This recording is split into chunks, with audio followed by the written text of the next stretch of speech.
Good morning, good afternoon, everybody. This is Deb Coviello, and thank you for joining me on another session of the Drop In CEO Live Talk Media, where I get to share insights and inspiration, my own as well as those. And I'm just going to say, Ben Baker, colleague, friend, welcome to the conversation. Deb, it's always a fun when you and I have a conversation together. So thanks for sharing the mic with me. All right. Thank you so much. And for those of you that don't know Ben, he is the founder of Your Brand Marketing. He has his own podcast show, Your Living Brand, and he is also the podcast host for Hire. So check out his work. And I just want to thank everybody again. But I wanted to jump on here and just talk about 2021. Not 2020, but Yeah, 2020. let's have a few drinks. We'll put 2020 in the past and move on. What did we learn from it? Now it's time to move on. Absolutely. But you know what? The one thing that is steady state is even if worst is over and we're moving forward, sometimes we still feel uncomfortable with being, and actually, we need to be comfortable with being uncomfortable. And, I'm doing a lot of stuff now that never done before. And I am wondering, Ben, for yourself, what does it mean to be comfortable with being uncomfortable from a personal perspective? Well, I love it because it's a conversation my friend Allison DeFord and I had a little while ago. And she says, do one thing every day that scares you.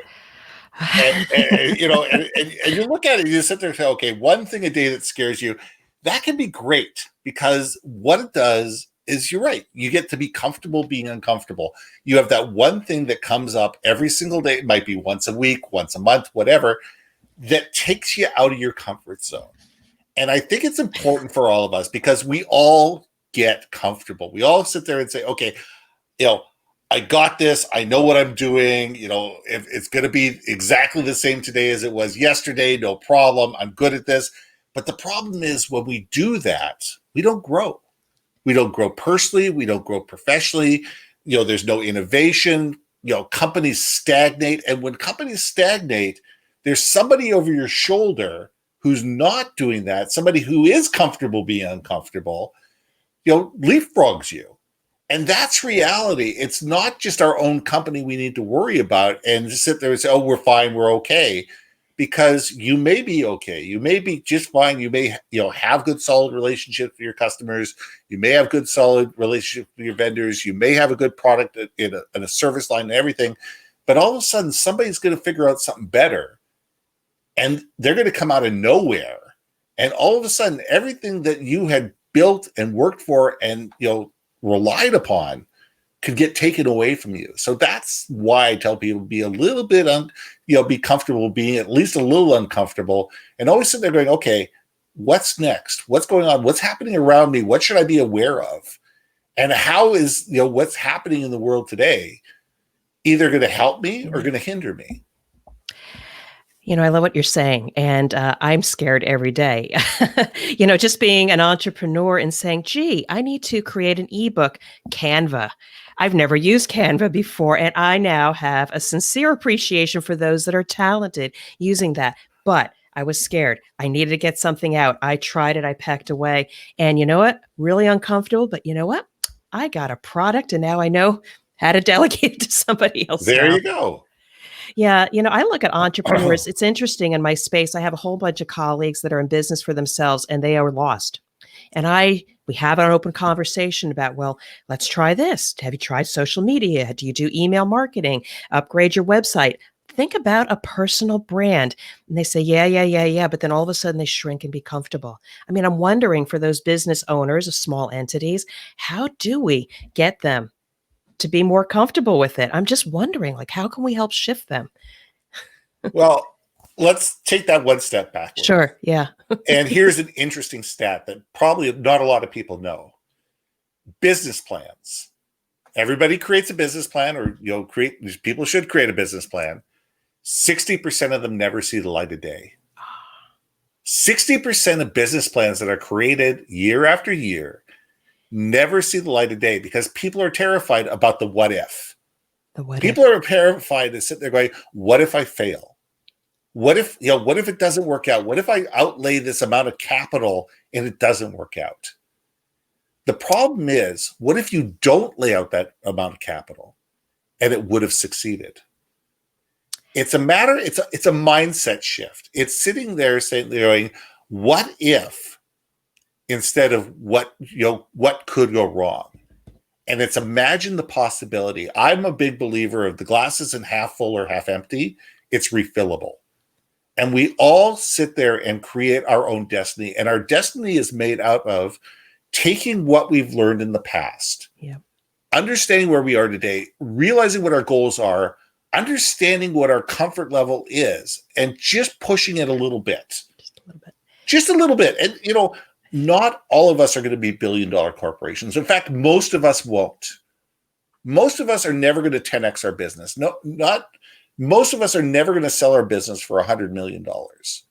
But if you can go from 2 to 3 to 5 to 10 employees over a 25-year, life cycle of your business, and all of a sudden go from something that is a lifestyle business to something that is actually has the processes and the procedures and something that's viable and sellable, and you've done that by pushing yourself just a little bit, wouldn't it be worth it?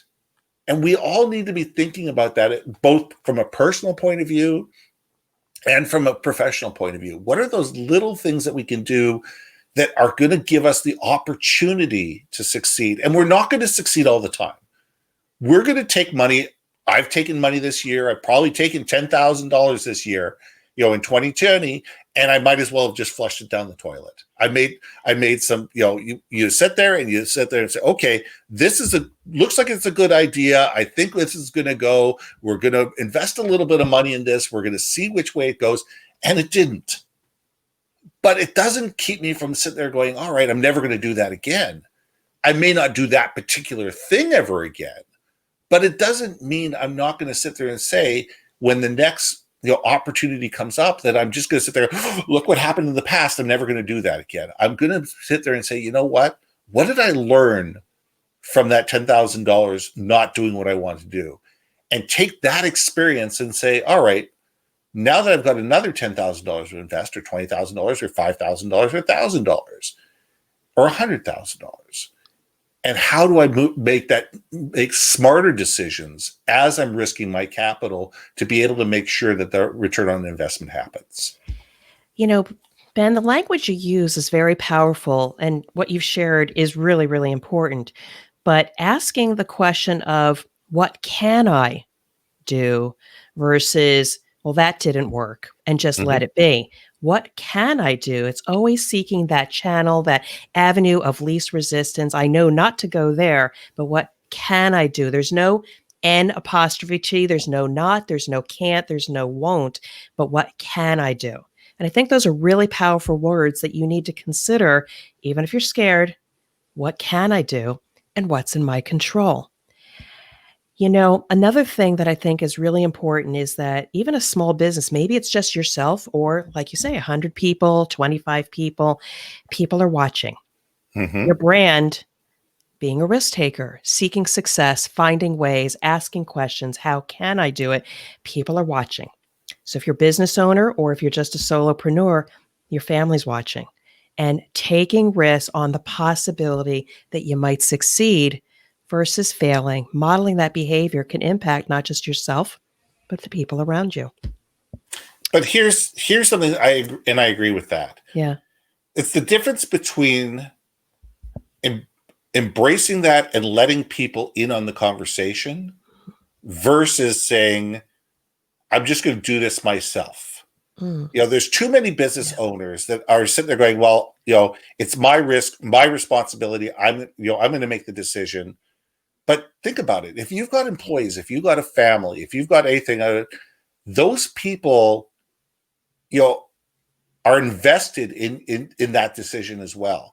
And taking that greater thought process, you don't have to take everybody's opinion. But by sitting there going, these are 3 people that I trust. These are 3 people that I actually think have some relevant things to say, and say, what do you think about this? And gaining some experience, whether it's people within your corporation, whether it's a mentor, whether it's other business owners that you rely and trust on, whoever, to be able to sit there and say, I'm thinking about doing this.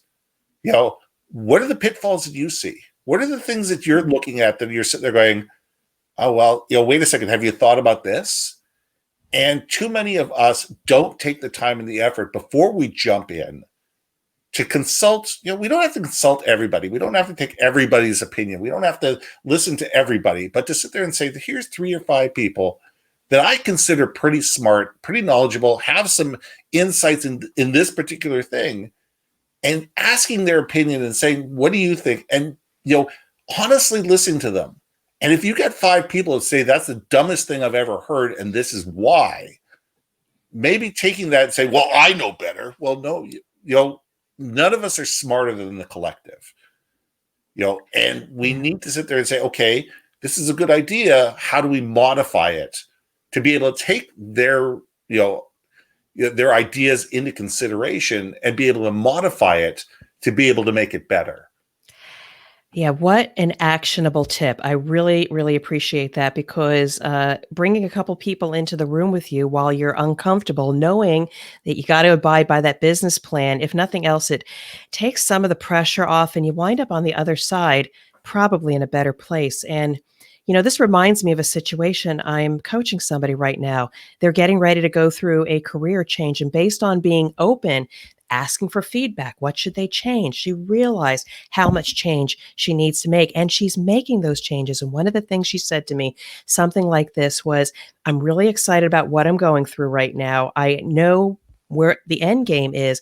Not sure how it's going to happen, but I'm really excited about where I'm going to land. And so she was very comfortable with being extremely uncomfortable. I can't wait to connect with her again and see where she lands. And so that's the bravery, that's the courage, that's some of the, skills we need to develop. And do it alone. Find a mastermind, one of us, Ben. But it's being brave enough to ask, what do you think? Absolutely. And being humble enough to listen to other people. Let's face it, Michael Jordan had a coach. Tiger Woods has a coach. There's the top CEOs in North America either have coaches or mentors. Bill Gates has a mentor. His name is Warren Buffett. So you sit there and say, if some people at that level can have coaches and mentors and people that they rely on before they make key decisions in their life, why can't we? And everybody deserves to be successful. I want to bring this to a close now. I am so excited, inspired, energized for the day. Again, this has been a conversation for everybody here, trying to find your way to be comfortable with being uncomfortable on the chance that you might actually succeed. If you liked live talk media, please join me next week on Wednesday. And if you really like insights and inspiration from the likes of Ben Baker, he's already been on one of my podcasts, and thank you for always being a fantastic guest. You can be part of the Drop-In CEO community. So Ben, thank you. Thank you for your insights. You've been an amazing person to just shoot the breeze with and just share insights. Deb, it's always a pleasure. I always love our conversations, and thanks for having me on the show. All right. Be well, everybody. Thank you, and much success. Take care.